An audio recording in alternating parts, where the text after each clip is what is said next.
क्या कहती है कुरान में, हम चर्चा करेंगे स्वामी जी से। स्वामी जी नमस्कार। नमस्कार। स्वामी जी, चर्चा करने से पहले चंद बातें कहना चाहूँगा। जी जी। एक बार एक हलवे की कटोरी सामने आई। हाँ जी।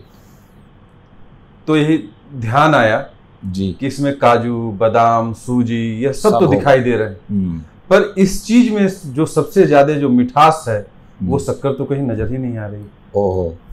ठीक ऐसे ही हमारे जीवन में आप जैसे कुछ लोग हैं जो दिखाई तो नहीं देते जी, पर अपनेपन की प्रेरणा, मिठास हमारे जीवन में हमेशा आनंदित करते रहते हैं। क्या बात है स्वामी जी, जो उस शख्स का जिक्र हम पिछले काफी दिनों से कर रहे हैं जी जी, जो अल्लाह से मिला है, जो ब्रह्मांड घूम के आया। हाँ, ब्रह्मांड घुमाया अल्लाह। एक कंप्लेंट आ रही है हमारे दर्शकों की जी कि वो शब्दों को सही नहीं बोल पाता।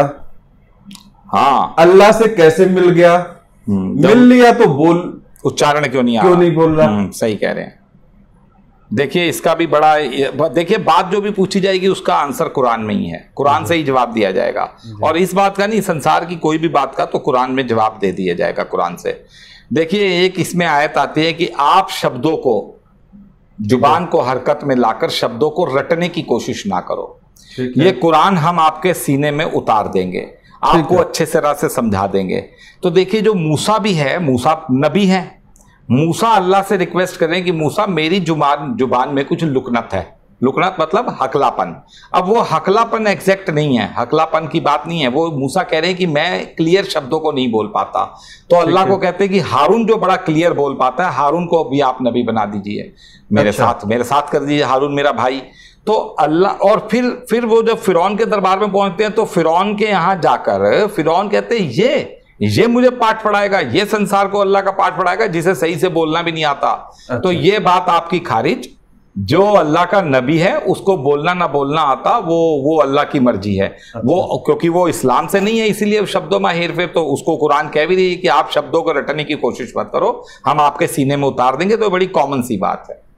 स्वामी जी, कुरान में जी नबी के आगे हर जगह मैंने देखा है ऐसा कुछ, हाँ, वो सल्लल्लाहु अलैहि वसल्लम है। जी हाँ, वो आ रहा है। देखिए, ये नबी जो भी इब्राहिम आ रहे हैं अलैहिस्सलाम आता है उनके आगे, मूसा, याकूब, यूनुस, जितने भी आ रहे हैं नबी, जितनों का जिक्र है, इन सब के आगे अलैहिस्सलाम आ रहा है। ईसा अलैहिस्सलाम, मूसा अलैहिस्सलाम, इब्राहिम अलैहिस्सलाम, उनके आगे सावा आ रहा है। तो देखिए, ये कुरान जो एग्जैक्ट कुरान है ना, उसके आगे ये सब नहीं है। ये बाद में जिन्होंने तर्जुमे किए, जो एग्जैक्ट कुरान थी उसमें ना तो कहीं तर्जुमा है, ना उसके अंदर कहीं ब्रैकेट है, ना उसके अंदर कहीं वो है स्टार लगाकर नीचे जो उसका। तो ये जो रियल कुरान है उसके अंदर कहीं भी किसी भी नबी के नाम के आगे अलैहिस्सलाम या सल्लल्लाहु नहीं आ रहा, सल्लल्लाहु अलैहि वसल्लम नहीं आ रहा, सल्लल्लाहु अलैहि वसल्लम करके जो बोलते हैं।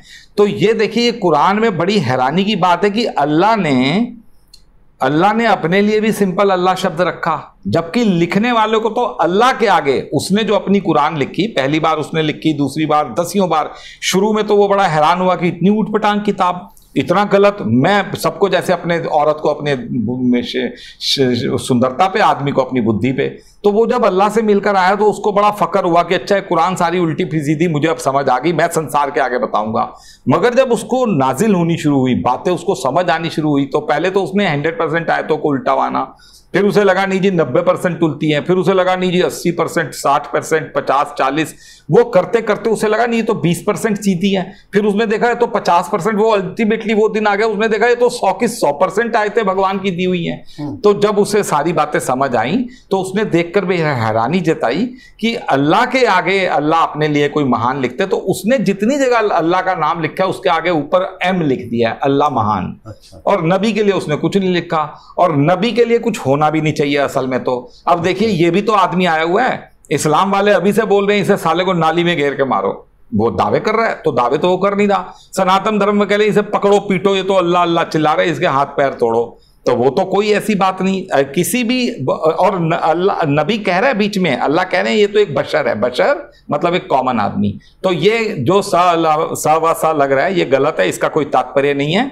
सिंपल वो आदमी है, सिंपल आदमियों की तरह आदमी, बस उसको थोड़ा सा एक नाखून के मैल जितनी अल्लाह ने अपनी चीज दे दी कि उसको एक ब्रह्मांड का विजिट करा दिया, यूनिवर्स की बातें बता दी, अपना शरीर दिखा दिया, धरती पे जिंदा जी वापस स्वर्ग नर्क दिखाकर जहन्नम दिखाकर वापस भेज दिया। बस एक छोटी सी अल्लाह ने उसे गिफ्ट दे दिया। उसके लिए उसे क्यों कोई उसको इबादतों में उसका नाम क्यों आएगा, नमाजों में उसका अजान में नाम क्यों आएगा, या उसकी पूजा क्यों की जाएगी? कुछ नहीं, गलत है। जहां पर धरती पे ऐसा ही सेम मैटर माना जाएगा कि फिर वो कहेंगे जी आप भी तो कृष्ण राम करके कर रहे हो सबकी पूजा। तो यहां पर एक बात फिर सामने आ जाती है कि राम के बाद भगवान लगाकर पूजा होती है। अरे राम तेरी आरती करूं, अरे कृष्ण तेरी आरती करूं, कहीं नहीं हो रहा। कृष्ण भगवान आपकी आरती करूं, राम भगवान।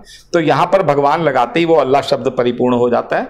तो नबी के आगे वो लगाने की जरूरत नहीं है। वो लगा रखे तो कुरान की अपनी मर्जी है, एक्चुअल कुरान में नहीं लगा हुआ। स्वामी जी, कुरान में एक कुफ्र जिक्र आता है, कुफ्र क्या है?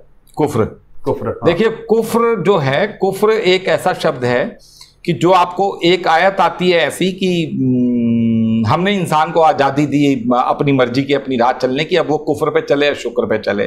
तो देखिए, जब हर चीज जोड़े में बनाई है, या आपको पहले बताया, संसार की हर चीज, ब्रह्मांड की हर चीज, शब्दों का हर चीज जोड़े में दिया भगवान ने। जोड़े में आंखें, जोड़े में कान, जोड़े में दुनिया, जोड़े में सब जानवर, जोड़े में सब, जोड़े में चांद तारे, जोड़े में सब।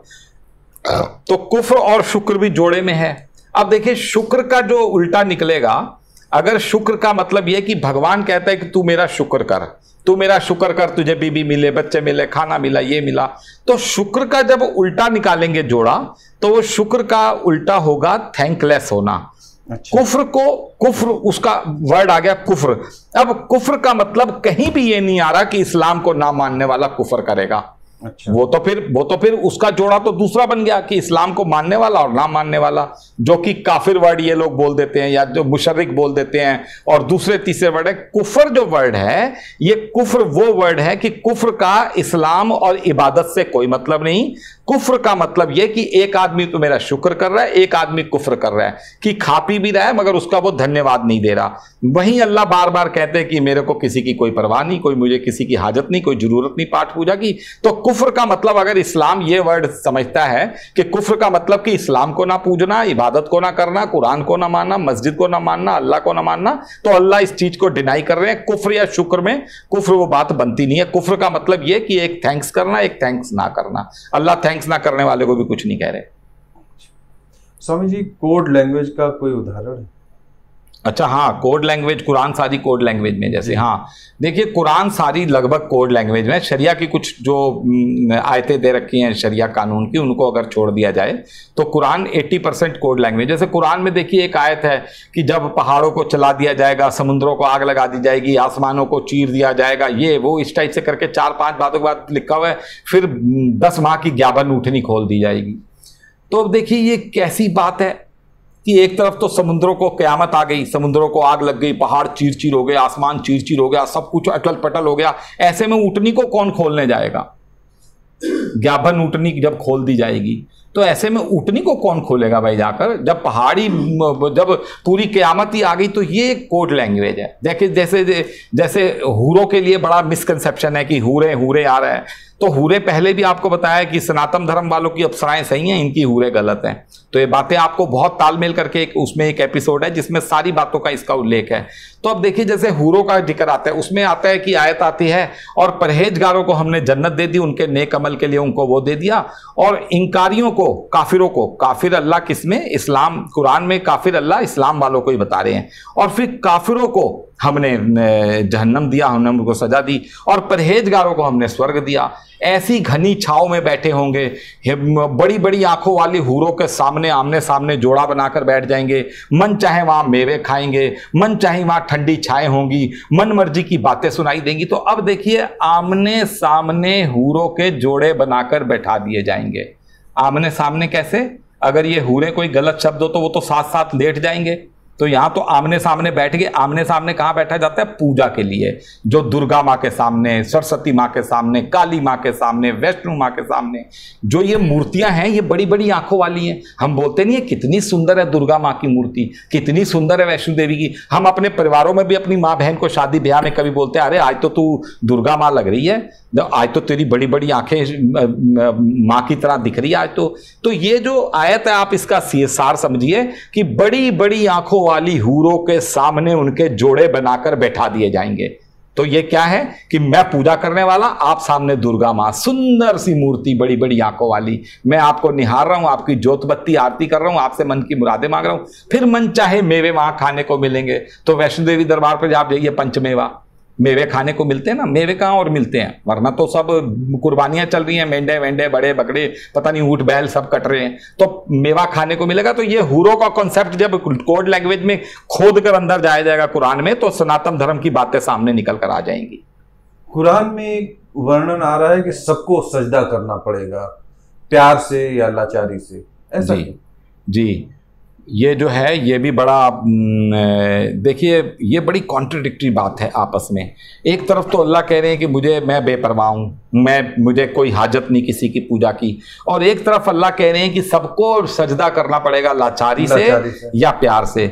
तो देखिए बिग बैंग जब हुआ, जब धरती पे बिग बैंग हुआ तो एक आयत आती है, फिर जब मैंने बिग बैंग किया, मैंने जब धरती चांद सितारों को अलग किया, तो मैंने बादलों से कहा और कायनात से कहा कि तुम आप अपनी फॉर्मेशन कोई रूप पकड़ लोगी, यो मैं खुशी से पकड़ लोगे या मैं तुम्हें डंडे से पकड़वा दूं। मतलब डंडा नहीं लिखा, मतलब मैं तुम्हें बेबस कर दूं, मैं तुम्हें गुस्सा डांटूं, तब तुम अपना फॉर्मेशन पकड़ोगे।